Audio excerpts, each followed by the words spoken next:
Les lois de Newton, exercice 4. Un solide ponctuel S de masse M est initialement au repos en A.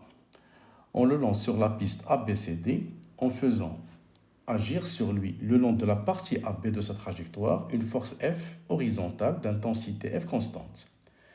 On pose AB égale à L. La portion AC de la trajectoire est horizontale. La portion CD est un demi-cercle de centre O et de rayon R. Le point M est repéré par l'angle θ. C'est l'angle OC-OM. On suppose que la piste ABC est parfaitement lisse et on néglige les frottements. Premièrement, détermine l'accélération AX du solide sur la partie AB. Alors, le système étudié, question 1, petit a. Alors, le système étudié.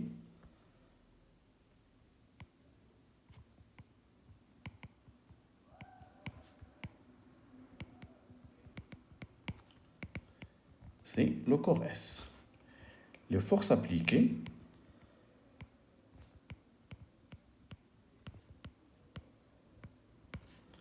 le poids, la réaction du plan et la force motrice F. La deuxième loi de Newton, P, dont le référentiel terrestre toujours supposé galiléen, plus R plus F égale la masse fois l'accélération. Et on va faire les projections.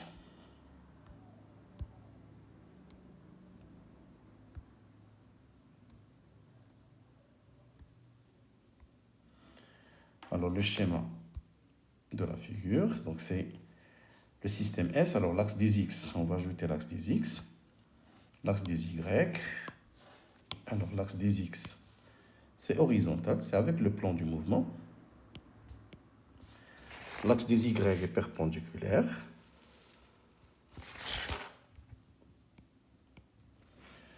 Les forces appliquées, en plus de la force F, on a le poids P qui est toujours vertical et la réaction qui est perpendiculaire, car le mouvement se fait sans frottement.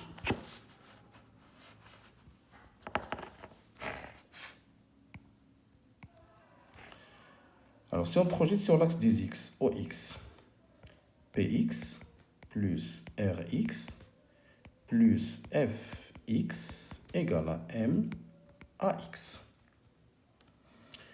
La projection de R, c'est 0. La projection de P, c'est aussi 0. Donc, il reste la projection de F qui est parallèle et de même sens que X. Donc, F égale à M AX. Alors, AX égale à F sur M. C'est l'accélération du mouvement. Et c'est une accélération qui est constante. Donc, le mouvement est rectiligne uniformément varié.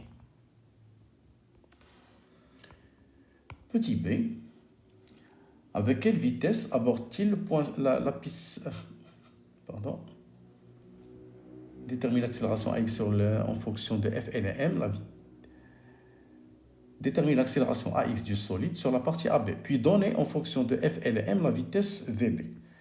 Alors, pour donner la vitesse VB, toujours la question A. Pour donner la vitesse VB, il faut appliquer les équations horaires. Alors, on a les conditions initiales à t égale à 0.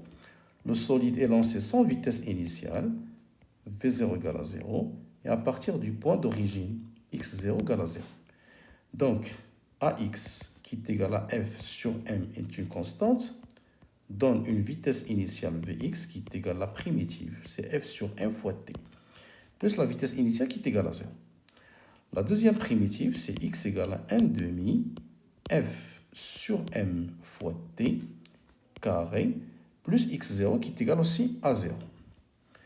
Alors, on va supprimer le temps entre ces deux équations. Alors, on va déterminer T à partir de x au point B. Alors, au point B, on a xb. On a xb qu'on va remplacer par L égale à 1 demi F sur M fois TB carré. Alors, TB égale 2 fois L fois M sur F. Racine. On remplace dans l'expression de la vitesse VBX égale à F sur M fois TB, qui est égal à F sur M fois la racine de 2L M sur F. Ce qui donne VBX égale racine de 2 fois F fois L sur M.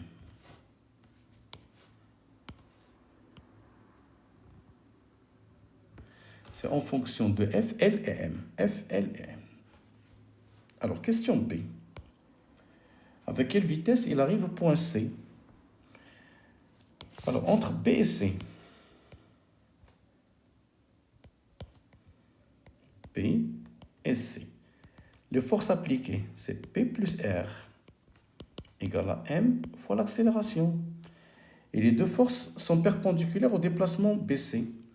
Donc, si on projette sur l'axe des X, Px plus Rx égale à M AX. Alors, c'est une autre accélération A'. Et on aura l'accélération AX' égale à 0, ce qui donne un mouvement rectiligne uniforme. Alors, la vitesse au point C, c'est la même vitesse qui était au point B. C'est la racine de 2 F L sur la masse. La question 2.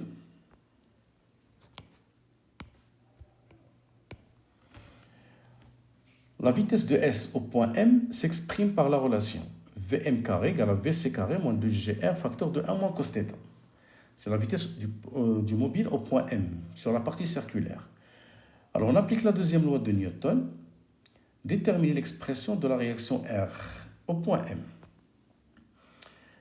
Alors on va appliquer la deuxième loi de Newton sur la partie circulaire.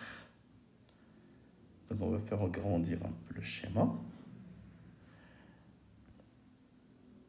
Alors au point M, les forces appliquées. Alors les forces appliquées au point M, c'est P et R.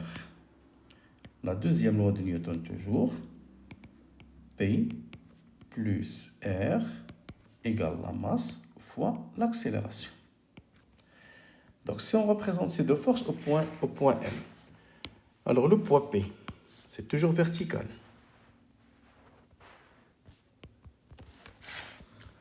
Le poids P, la réaction du plan sans frottement, donc il est orienté vers le centre. Alors c'est la réaction R au point M. Alors ici on va projeter sur la base de Freinet. Alors la base de Freinet, c'est une base locale. Le vecteur tangentiel, il est tangent à la trajectoire. Le vecteur normal, il est perpendiculaire à U et orienté vers le centre de courbure. N. Alors, si on prend l'angle θ, alors on a ici l'angle θ qu'on va retrouver à cette position. Et on cherche R. R, il a une seule composante suivant N.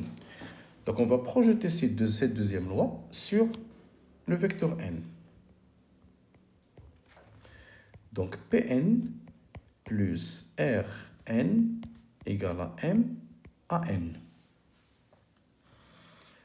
Alors, la projection de P sur N.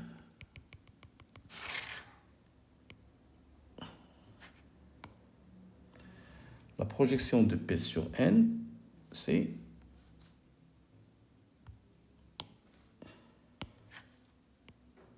voilà. Ici, c'est Pn. Donc, c'est le côté adjacent de θ et c'est opposé à N. Donc, c'est moins mg cos θ. La projection de R, c'est R égale à M à N qui est égal à Vm carré sur le rayon. L'accélération normale, c'est V carré sur le rayon. Alors, si on remplace, ici on cherche R, donc R égale à M Vm carré sur le rayon plus mg cos θ. plus mg cos θ. Alors, si on remplace Vm carré, on obtient R égale M.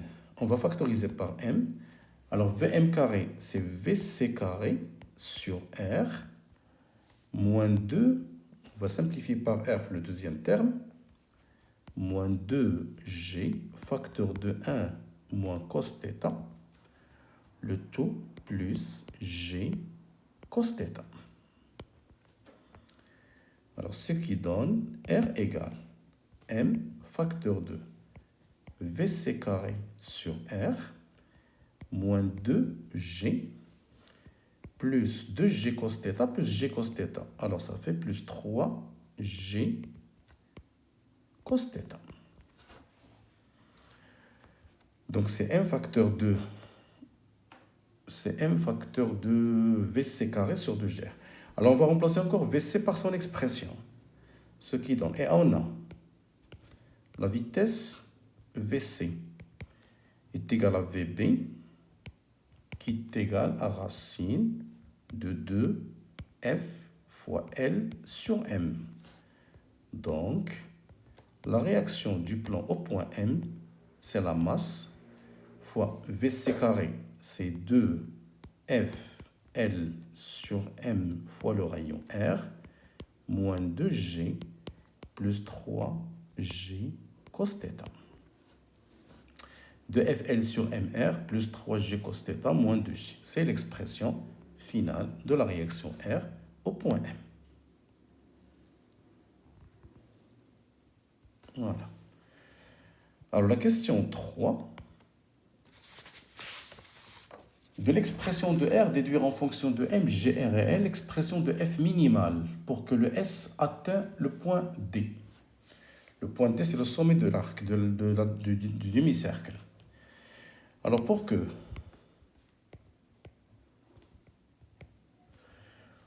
S atteigne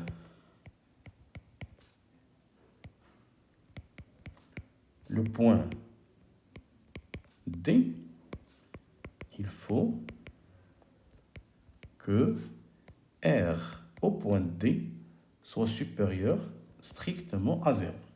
Il faut qu'il garde le contact avec la piste. Et on a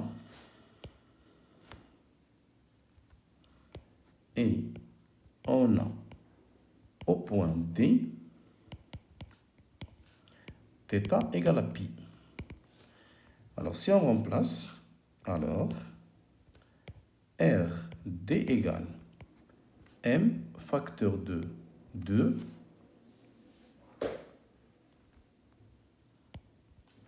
FL sur MR moins 2G plus 3G cos pi.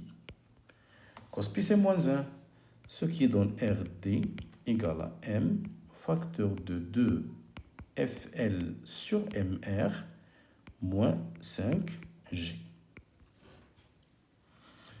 Alors, pour que le corps ne quitte pas la piste jusqu'au point D, il faut que RD soit supérieur strictement à 0. Ce qui donne 2FL sur MR moins 5G supérieur à 0. Alors, F est supérieur à 5G qu'on va multiplier par MR et diviser par 2L. Donc, F minimal égale à 5 sur 2 MGR sur L. 5 sur 2 MGR sur L. Et c'est l'expression de la force minimale qu'il faut appliquer sur le corps entre A et B pour qu'il puisse arriver au point D.